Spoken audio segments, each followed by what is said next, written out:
GK. All right. Dropping the intro.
How about those Cowboys?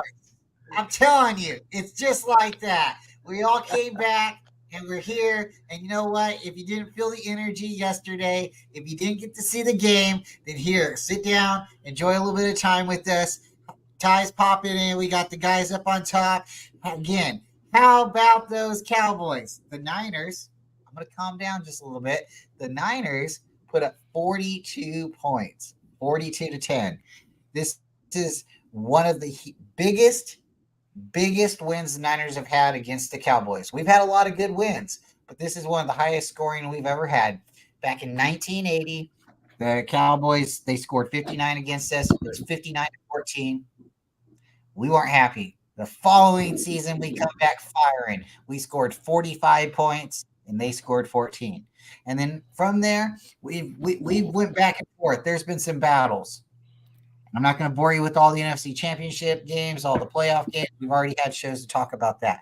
But what we're talking about today is the rivalry renewed over the last, 3 seasons now. The Cowboys, 3 seasons now, we've played. And it's been playoff games and now a regular season game.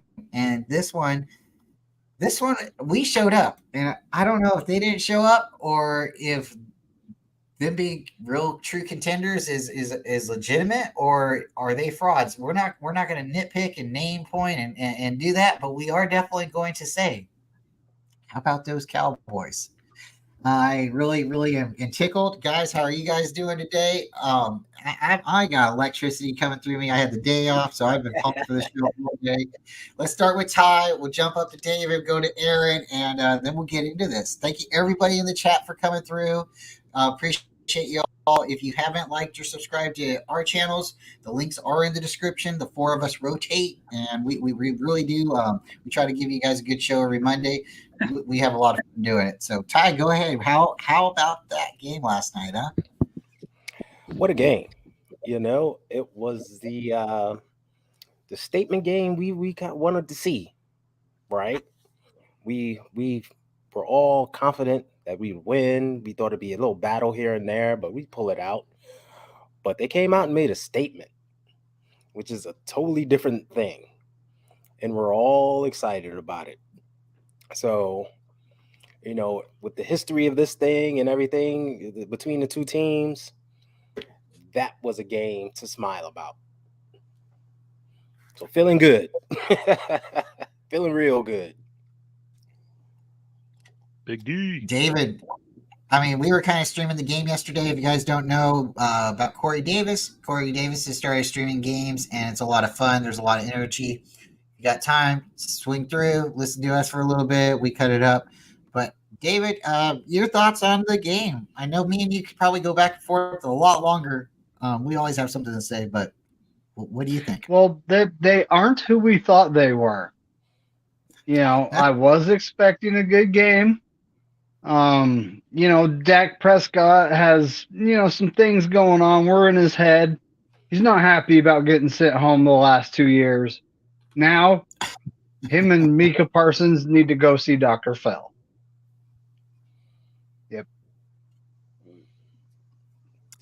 Aaron, what's your thoughts, man? Where were you at? What were you doing?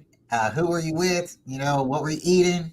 That game was huge. It's funny. I ate like 3 hours before the game. My brother got pizza, and we had some wings he made, and like I didn't eat before the game. I get a lot of like acida, as Italian for like stomach ache, because I'm never a nervous person when I watch games, right? So that game was that one was good on the heart, because it was a beatdown and it was over like in the third quarter, and I could relax, and it was just I just, for all those people that kept finding reasons not to give Brock Purdy credit, I think this game he showed that it's not just a dink and dunk offense. He made some high level throws against what a lot of people are calling one of the best defenses in the NFL, or at least that's what we thought, right?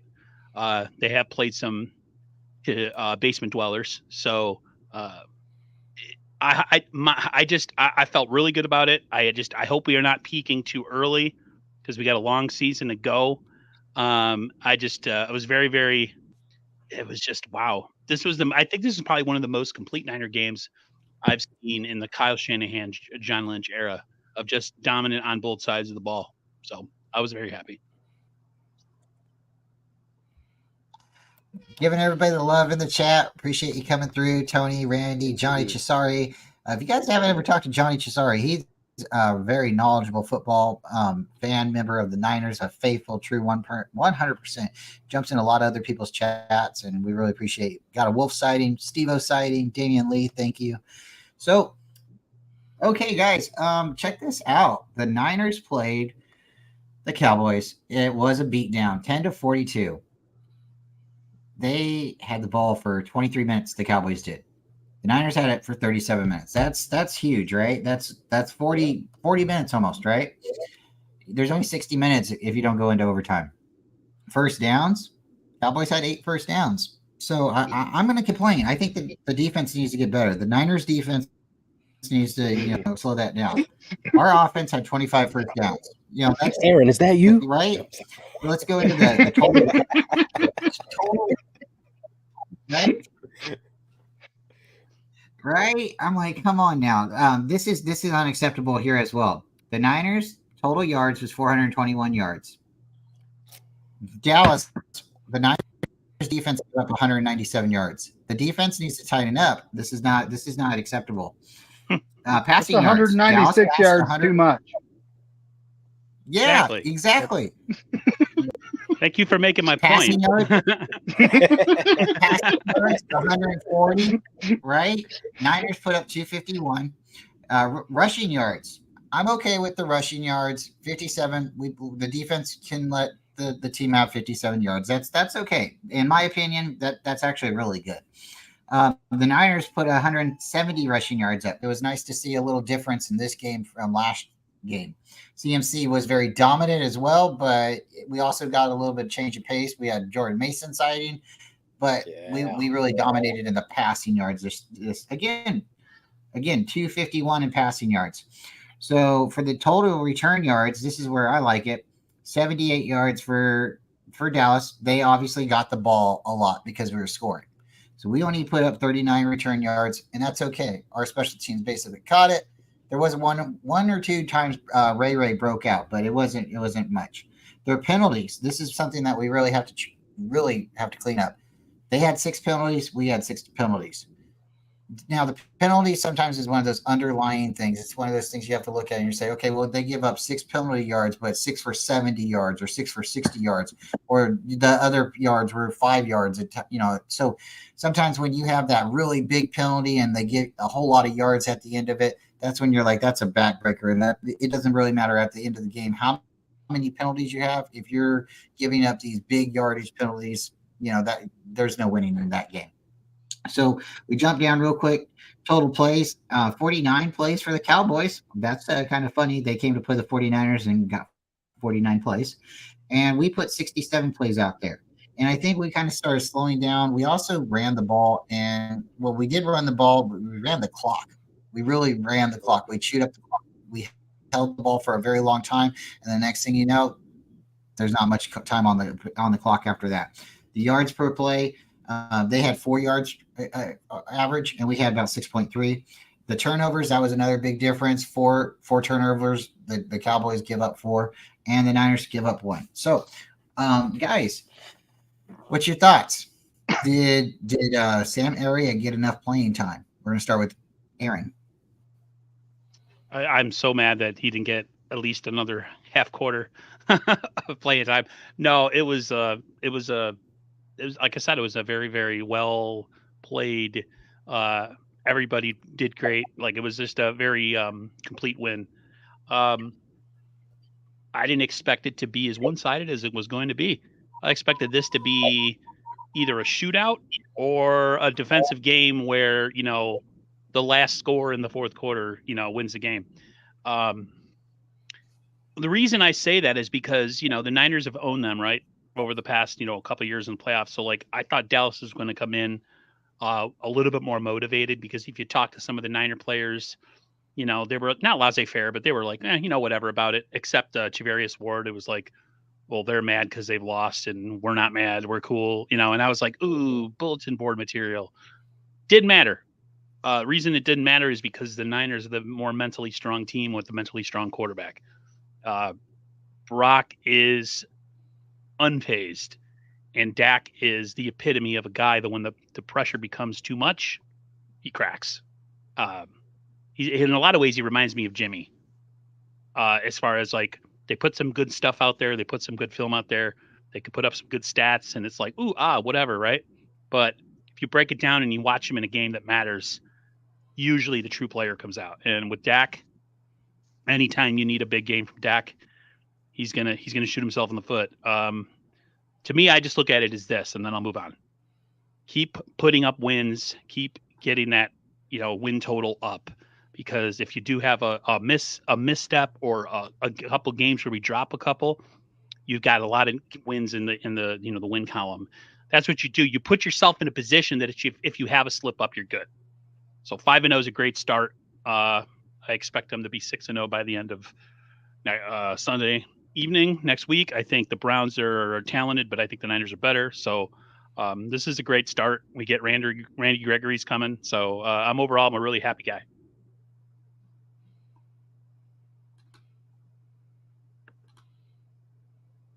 Muted. You're muted. Are you muted?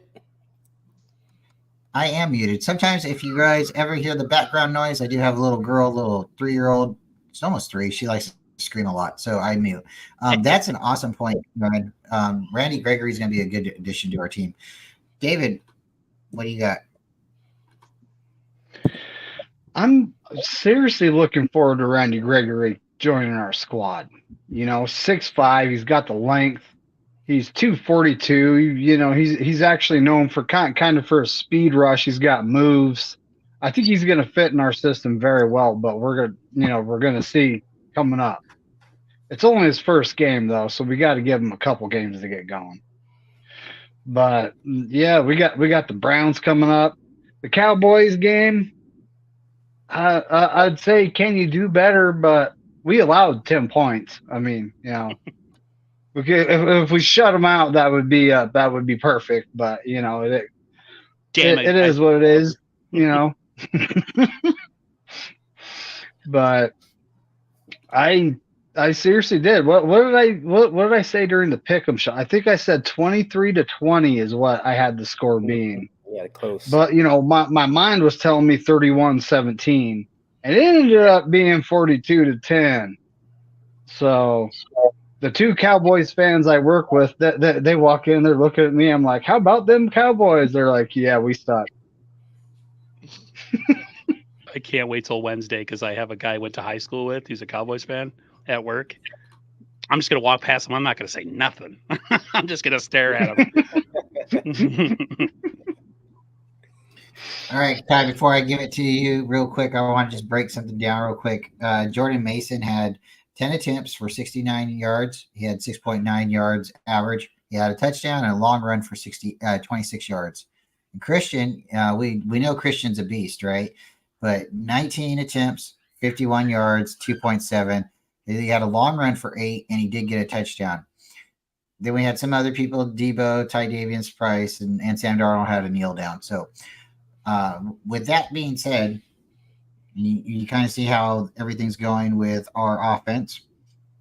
And looking at all the other teams right now, who is your MVP candidate? Is it safe to push Brock Purdy into the MVP candidate race? Is it safe to put CMC into the race, along with anybody else in the NFL right now? Is that something to take money to Vegas and bet on? In your opinion? Yeah, I would. Why not? For me, my money, I still say CMC would be in the lead. What he's doing is just phenomenal, right? Another touchdown on the day. The offense went through him. You can see that Dallas's game plan was to stop him. Mm-hmm. They figured if they stopped him, everything else will fall in place. All right, let's stop him, put it in Brock's hands, make him throw. So they geared up to stop the run. That's why you see the low average. You saw they had like 8 in the box at times. They were bringing the safety down. He still got off. He still got his. It just wasn't in that big magnitude that we are accustomed to seeing. So he's definitely in the lead for me. Brock definitely joins the conversation because he is stacking games. And he's just been Mr. Consistent. We've talked about this before in the show. The dude is this. He's just smooth and steady. Yep. So you gotta acknowledge that, and you have to put him in the conversation. So as a Niner fan, yeah, I'm taking that to Vegas. I'm putting a few bucks on Brock and a few bucks on CMC, and saying let the best man win. You know, in an ideal situation, they're both co-MVPs, and we're hoisting the Lombardi. But that's definitely something that that they both should be in the conversation for sure. Very well spoken, as always. As always, and yes, even if you're not a Niner fan, it's kind of it's almost a safe bet. CMC's only scoring, and like you said, they did look to shut him down. And who looked to benefit for that? The rest of the team. Yeah. We'll just jump into it real quick. I know you have a really great guest on, well, great show on Wednesdays, and you guys are probably going to love this show. George Kittle. We won't steal all the thunder, but let's touch on it. 3 receptions, 3 touchdowns. 3 for 3, baby. 100%. Doesn't get any better than that. Looking at this right now, he's got 3 touchdowns. Brandon Ayuk has 0. We know that's not true for the whole season, but let's just say it. George Kittle, Brandon Ayuk, Debo, Christian McCaffrey, Kyle Juszczyk, Juwan Jennings, Ray McLeod. I think, if I'm correct, Ray is the only one who hasn't scored. Yeah. We got to run Bell has a touchdown too. Yeah. We got to talk to our has special one. teams coordinator. Boom. So I think by the end of this season, the way they're playing each game, sure, it was CMC last game. Maybe it was George Kittle. I don't think this is necessarily by design. It's wherever the guy is open, it's going to you. And if you can, score multiple touchdowns, the team is pushing you in. The team, did you guys see them go up? I know not everybody's a big fan of Juice, but I love Juice. I think he's the best fullback we've probably ever had, considering Tom Rathman. That's side by side, they're probably really great. And that's a big statement too. But Juice is a really big fan of mine, a player of mine. And you look at what they did to him. And maybe it was because we had a couple content creators. Shout out Grant Cohn. They said you need to use Juice more. And guess what? He did. They threw the ball to him. They tried to rush him in a couple times. And when he went up to the end zone and they were trying, you could see the love of the team. The Niners were trying to push him in. It wasn't just about, we're scoring. No, we're scoring together. We're getting you the TD. And that's what I really think about this team. So I'm going to twist the narrative, not the narrative, but my questions. And I want you guys to answer this for me. And I'm going to jump to Aaron. Is the maturity of this team its greatest strength? Yeah. Experience, maturity. They've been through a lot of close calls, injuries, tough losses, and they've experienced about as much or as every single emotion or every single experience you could make or have as a team. And it's as a majority, it's the same not unit, the same core of guys from 2019. So from 2019 to now, they've had a lot of heartbreak and a lot of close calls and a lot of big games, a lot of primetime performances that they've looked really great. I just feel like this team will never get too high or too low just based on all of that. Like having a great regular season doesn't guarantee you anything in the long run. The only thing you can do with the regular season is put yourself in a position to get the number 1 seed. And then a lot of times that usually constitutes you having an opportunity to be in the Super Bowl. So this team, nothing that they're going through is too much for them. The best way to measure a team is what their experience level is. That's why a lot of people say like a team is a year away or they don't have the experience in the playoffs and all that. The Niners have every requisite experience you can ask for. They've been through it. So their maturity, yes, and just their experience level. You come in here and you're a free agent or you're a rookie. There's a certain way we do things, and you either come along with it or you get pushed aside or cut or whatever. So yeah, I think their maturity / experience is crucial. They kicked the living crap out of the Cowboys, but guess what? They're on to Cleveland. We're over. Dallas was great. Who cares, right? That's how you have to be as a professional. So this was a young team. I'd be worried about like a letdown.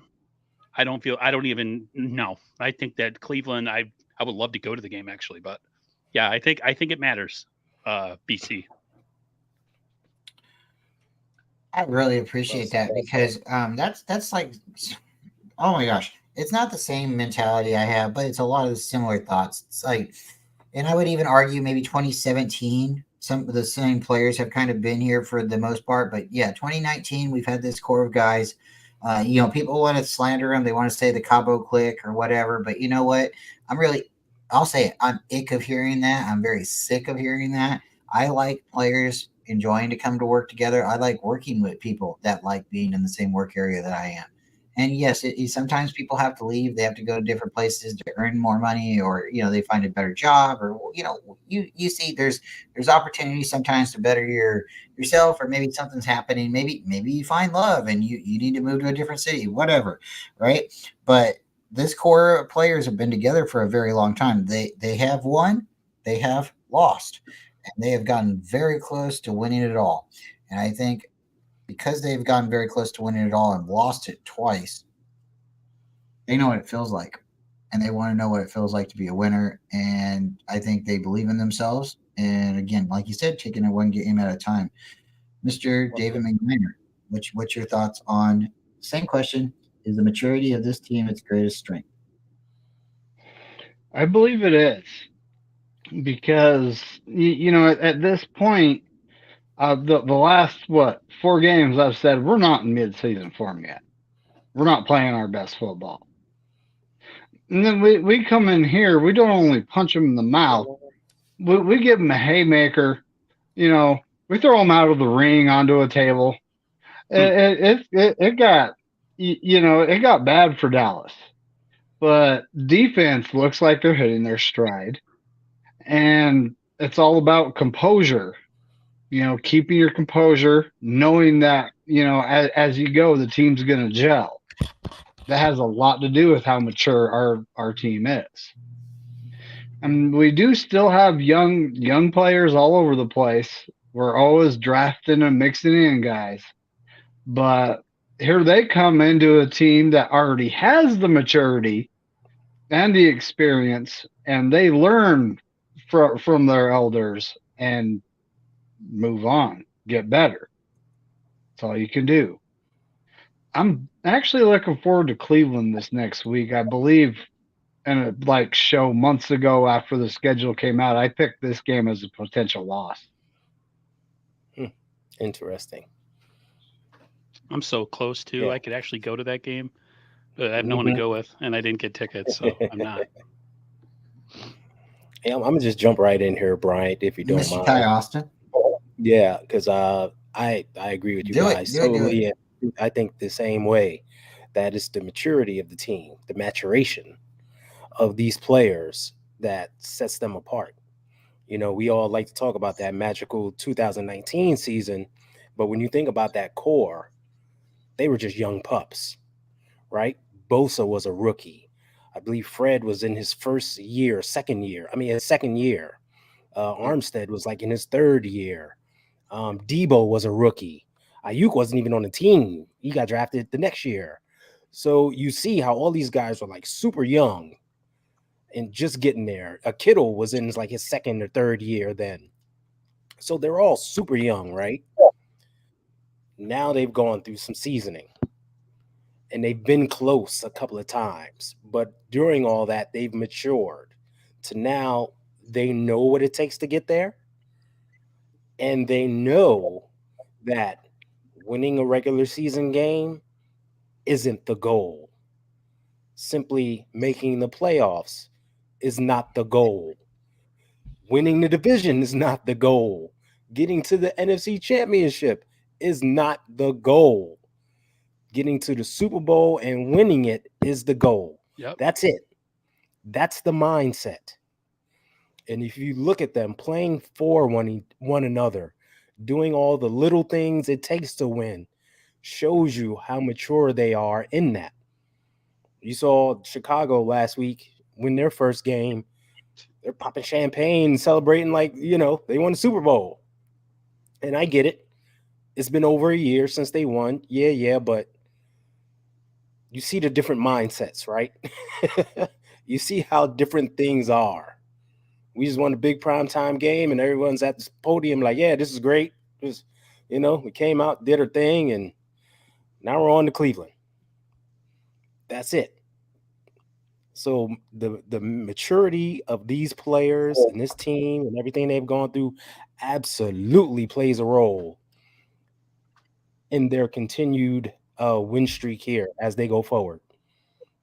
And I got to point out, it's how the veterans are grabbing these younger guys and bringing and showing them the way, bringing them along. That lets you know they are matured. If you think about Ronnie Bell real quick and how you don't see him in the doghouse like wide receivers of the past, right? That's because Debo and Ayuk have grabbed him and showed him the way. This is the 49er way. This is what we do. This is what it takes to win. Come under our wing and ride this train with us. And that's a prime example of it. Go ahead, Aaron. I believe you want to say something. I have two things. When you said come with us, I thought of the scene from Terminator, come with me if you want to win instead of want to live. That's what they said to him. Come with me if you want to win. Yeah. You were right about maturity and experience and all that stuff. I don't know if you guys caught the end of the game. Fred Warner was talking to Javon Kinlaw about the little scrap that happened. Yes. We don't know what words were exchanged, but I think we can kind of guess that Fred's the leader of that defense. So what Fred says, you do, or you go bye-bye. I'm sure he kind of got on him about his behavior. You guys know I'm not a big Kinlaw guy, but but it was nice to see Fred do that. I didn't think anybody caught it, but it was great. And just wanted to share that. Why can't you big guys get along? No, that's awesome. No, that's awesome because like you guys have kind of seen it the last couple weeks, right? And not necessarily the Niners been chipping, but when you beat a team the way you have them beating the team, it becomes embarrassing on the other side of the emotions flare. And maybe you feel like maybe the calls, whatever, but you don't like losing and maybe you stand up for yourself or you have to show, like, I don't know. I don't feel like you have to be alpha to do that or you're a leader, but again, people get mad. If you've ever played a sports game and it's a contact sport, it does happen this way. So, we've seen it kind of with Talanoa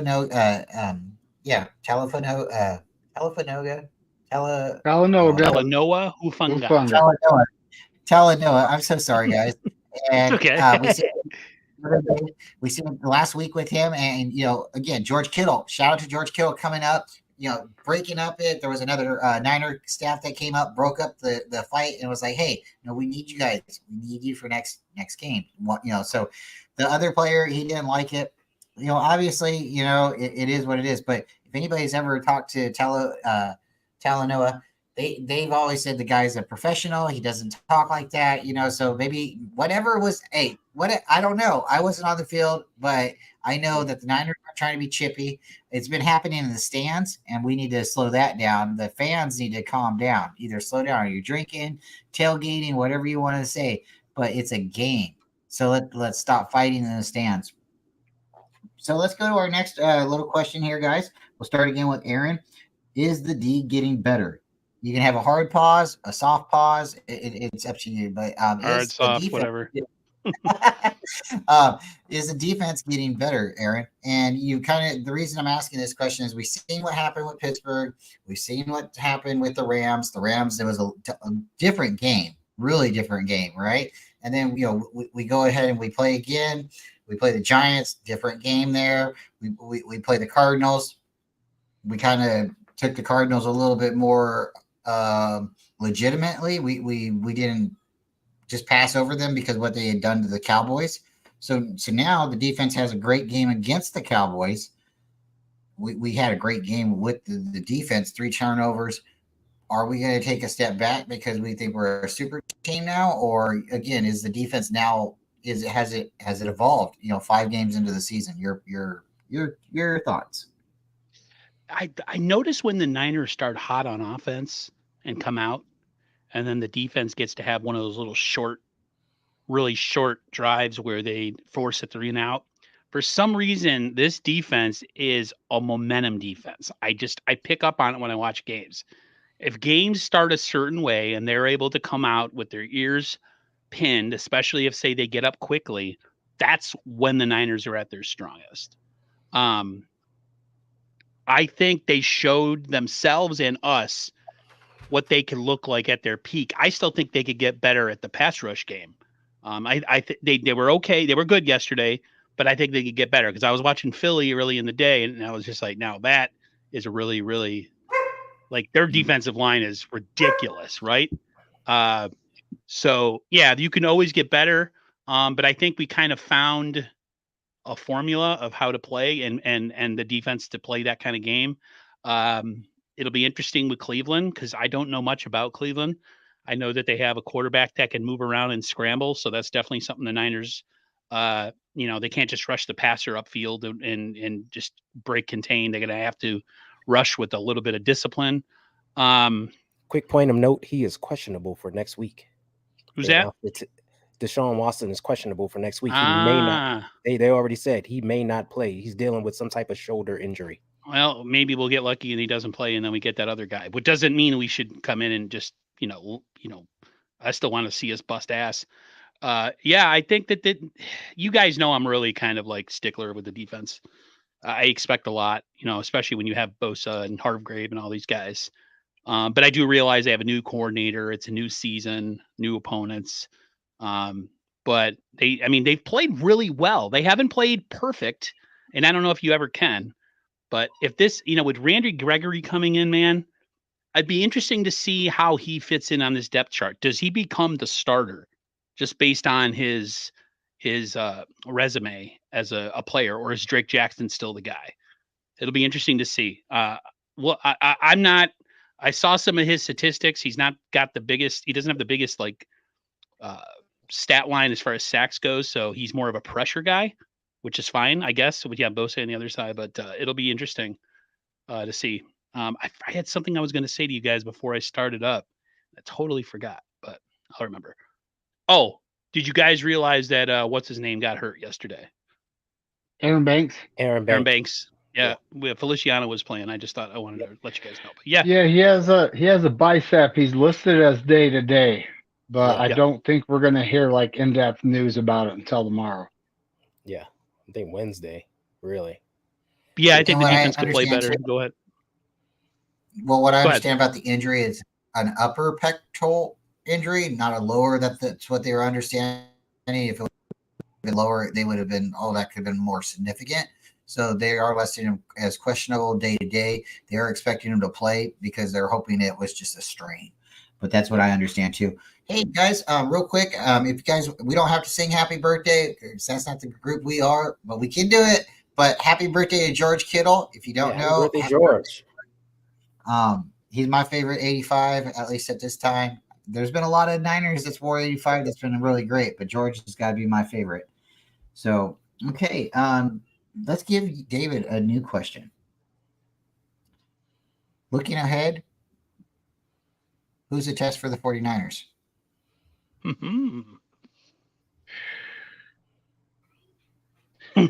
Well, I mean, when it comes to Cleveland, their strength is their pass rush, but that was Dallas's strength, wasn't it? Allegedly. So I think we pretty much passed that.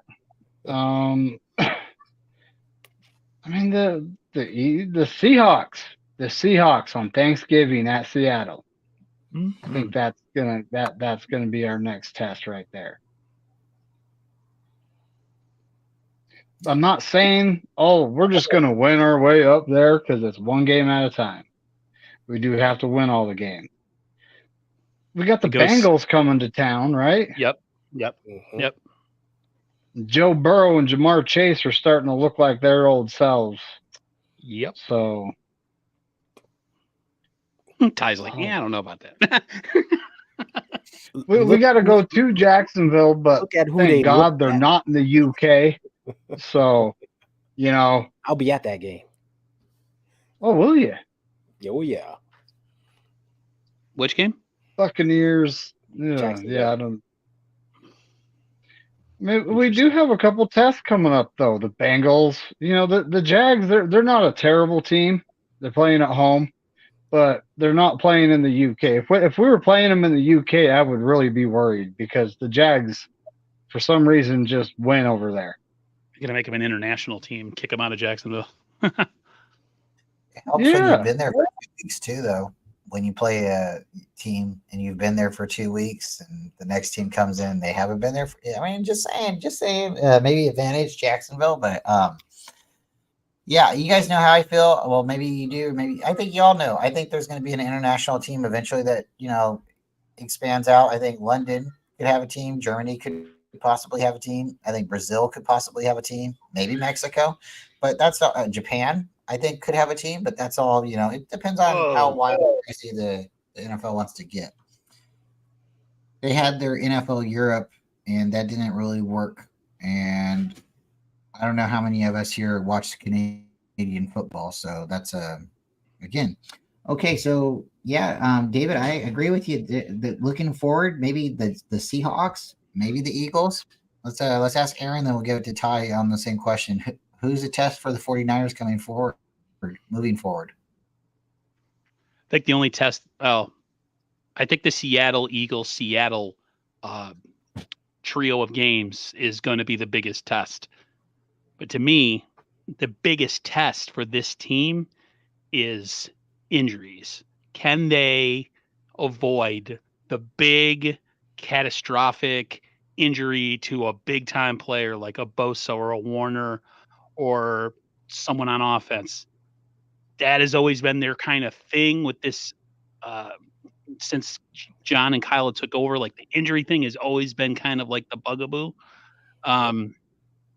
That to me, I worry about that more than anything. That and complacency. When you're busting teams up early in the season, you get a little bit, you start feeling yourself. You know what I mean? So in a way, I think a loss in the middle of all this would actually be beneficial to them to kind of like. Ty doesn't agree with me. I don't think so either, Ty, but I'm just saying it for the sake of argument. I think the Seattle Eagles Seattle trio of games, Bryant, is my biggest worry. And then it's just injuries. They've been pretty lucky so far. So we'll see. Before I give it to Ty, there's something about the old saying, you don't count your chickens before they have, that's right. Right? And you guys My kind of dad know always it. told me And that. you can look around, you can be like, oh wow, this looks really great. And you can write everything down on paper, but that's why they play the game. I literally have the magnet on my refrigerator. It's the schedule. And I'm looking at the Niners, and I'm like, wow, we play Cleveland, and then who do we play after that? The Vikings. Then we play the Bengals. We have a bye. Then we play Jacksonville, and I'm trying to do this off the top of my head. And then we play what? Seattle. Then we play then Tampa Bay. Tampa Bay. Thank you. Yep. Tampa Bay. Then we play Seattle, and then Seattle, we play, Philly, Seattle, like Aaron just said. I'm That's the bird looking hunt. at it. I'm looking at it, and I don't see us having a problem until December 3rd. And I believe that is the Philadelphia game. And I don't think it'll be a problem, but I think that's going to be the game that's going to really be the barometer. That's our test right there. If we can beat the Eagles, there's nobody slowing us down the rest of this year.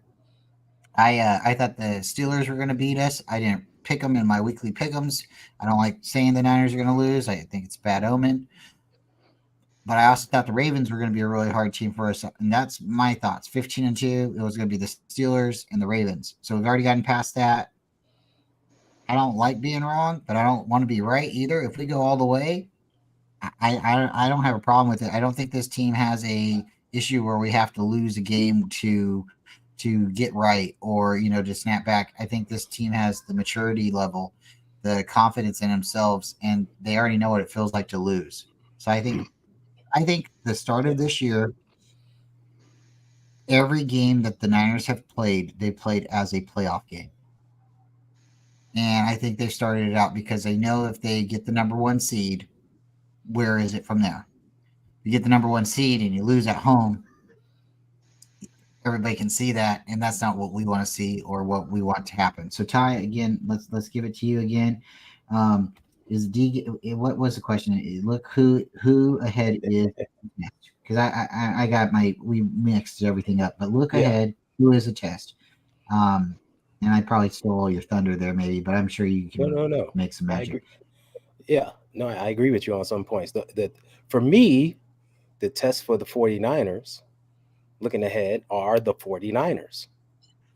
It's themselves, and it's the little things like Aaron mentioned. Number 1, injuries. Got to avoid that.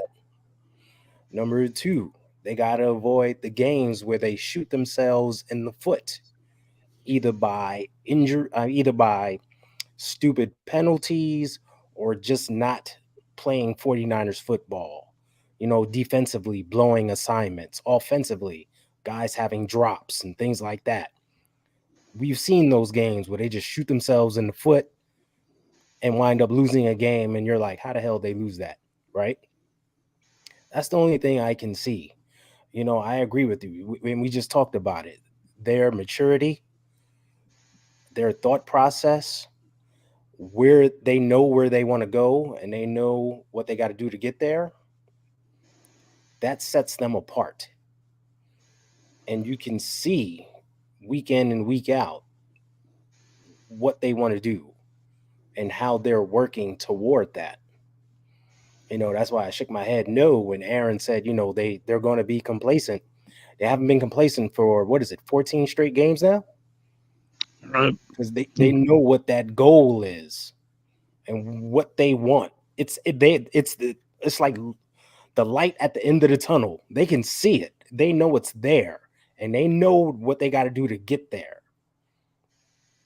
The only thing that stopped them is themselves. Now, of course, every game is hard. Yeah, teams, are going to put up a fight.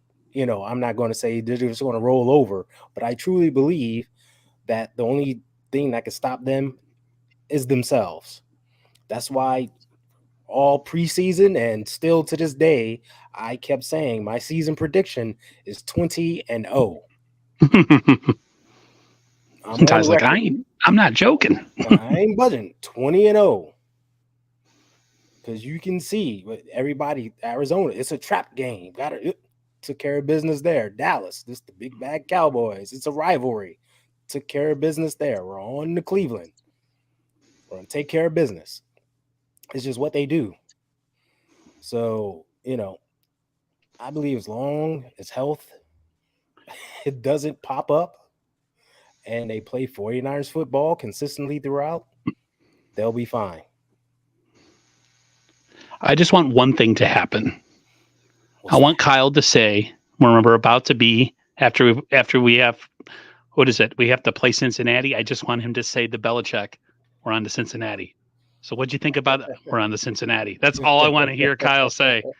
The classic "We're on to Cincinnati" from Belichick. Like they kept trying to pester him. That's all he kept saying. Please, Kyle, do it for me. All right. So looking at this team, to me, it appears that we've become. It's not what the opponent gives us; it's what we decide to do. We are inflicting our will on each team, but we are taking what they give us, and we are being smart about it. If you say left, we're going left if there's a hole. If you say right and there's no hole, we might spin around and go through the middle. We're gonna do what we need to do. There's been times in this game and in the season that you've seen Brock Purdy's pass get tipped or batted down at the line of scrimmage. Well, you also seen him throw 3 TDs in this game. So with this game, he threw 3 TDs. Sure, they all went to Kittle, but he also threw to Debo. He threw to Ayuk. He threw to Juice. So hey, cool. And it wasn't 3 TDs. It wasn't. It was 4. So one juice touchdown was a reception. So I was going to say we were completely balanced, and we are to an extent.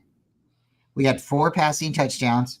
Our quarterback had 152.8 quarterback rating, and we had CMC and Mason. It wasn't all CMC. Mason scored 2. So we had 2 rushing touchdowns, and you look at it and you're like, the touchdown to Juice is kind of like, it's got to be kind of like a rushing and a passing, right? It's got to be like a 50-50. So it's got to be like 2.5 or something, right? For rushing. He's a fullback, but he does love to catch the ball. And I'm glad they were able to deliver it to him, and he was able to score because he is a good player. Guys, Jake Moody doesn't miss. I think we can all like tip our hat to that and knock on wood. I'm gonna find a nice good piece of wood. And we'll right here. go from there. But yeah, I'm loving it. Hold on, again, second straight game with no field goal kicks. Good thing. And we're scoring 30 plus. I don't think anyone's mad. That shows you that the offense is doing some good things. BC's pissed. He wants some field goals. I know. You don't see your boy out there. No, wait a minute. Let me ask you this, Brian. Like hold on. Let me take over for a second. On our first drive, no, not the first one. I believe it's the second one, where the offense stalled around the 40. Jake could have came in for like a 49, 50-yard field goal, but Kyle opted to boot it. How'd you feel about that? I wanted him to go for it. I'm like,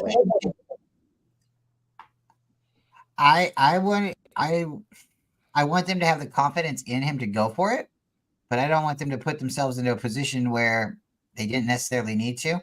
And I don't know if it was that punt or if it was because there was only a couple punts in this game.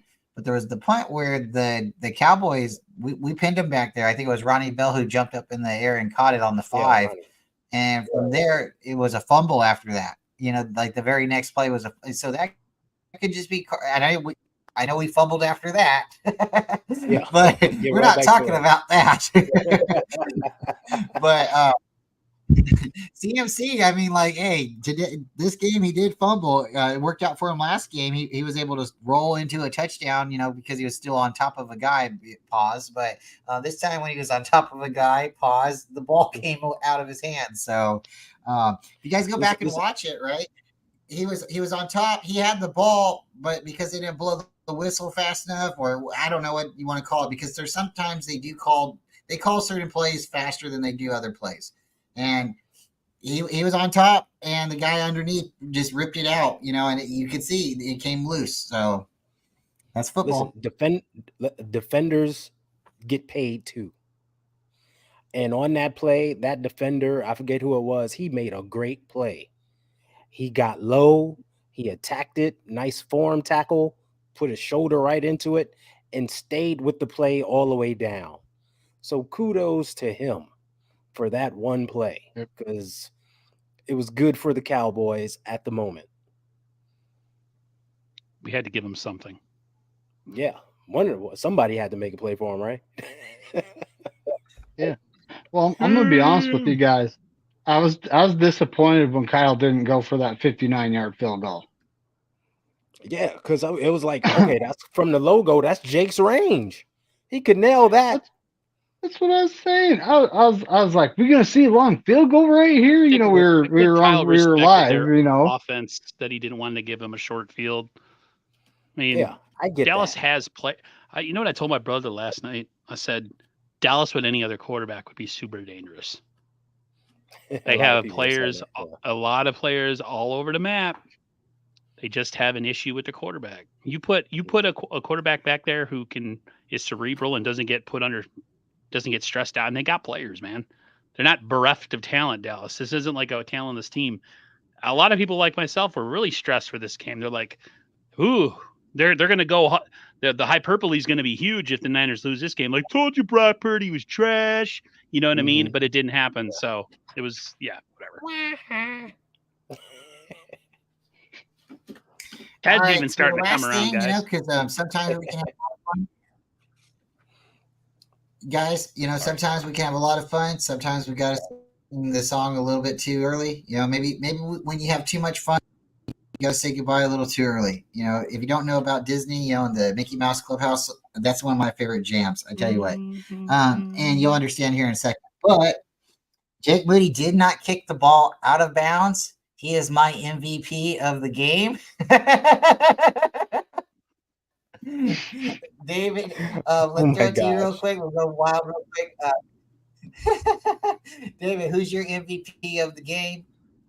And because we're gonna get out of here. I'm actually going to go with Greenlaw because he was in the right place at the right time, and the one thing that he didn't do was get a flag. Can I jump in just real quick? Nice. He set the tone early. Nice. He set the tone very early. And I was like, you know what? I'm glad he's on our side. I'm just so happy we got Dre Greenlaw playing the way he plays. Yeah. Hats off to Dre Greenlaw, you know. Since I'm still talking, hey, I'm going to give a game ball. What was the question? Player of the game or game ball? What were we doing? Sorry.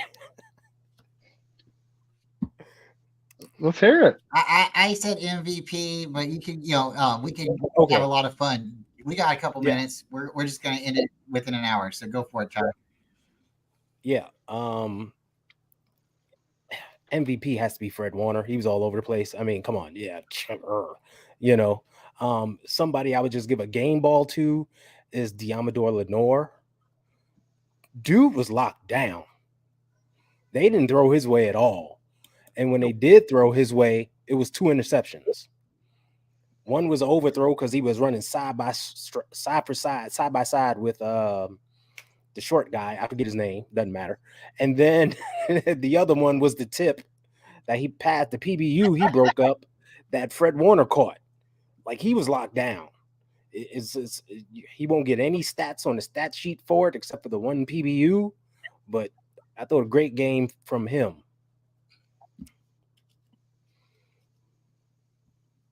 I love it. Well, we don't always have to rush, but sometimes we do need to jump out. Sometimes we again have too much fun at such a short amount of time. Aaron, your MVP, your notable player, the guy you want to give a pat on the back, a hug, bear hug, kicking the balls.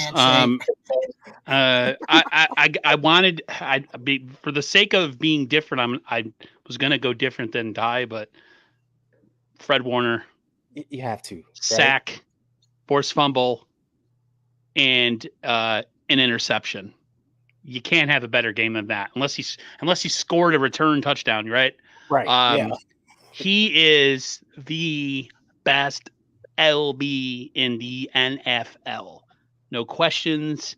No. What do you call? There's nothing you could tell me that says that anybody else is any better. I'll say my co-MVP. You guys know who it's gonna be. BCP, man. Javon Big crank Brock. He has really, even for me, opened up my eyes because when you're around enough people who say a guy is a dink and dunk and assistant quarterback, even though you're a fan of the guy, you start to believe it. Now I'm seeing with my own eyes that he is I mean, think about it. All quarterbacks are kind of a system quarterback in a way. If the system that fits them the best is usually the one that they have the most success with. So Yes. Fred is my guy. BCP is my co-MVP. But if I'm just going to go one guy, Fred Warner, fumble recovery, or excuse me, forced fumble, interception, sack. The man. And Dre Greenlaw, homie, I love you to death, but dude, that body slam out of bounds, I'm surprised you weren't flagged for that. Holy hell, dude. That dude got upended. That was like a WWE suplex from Brock Lesnar. I was like, oh my God.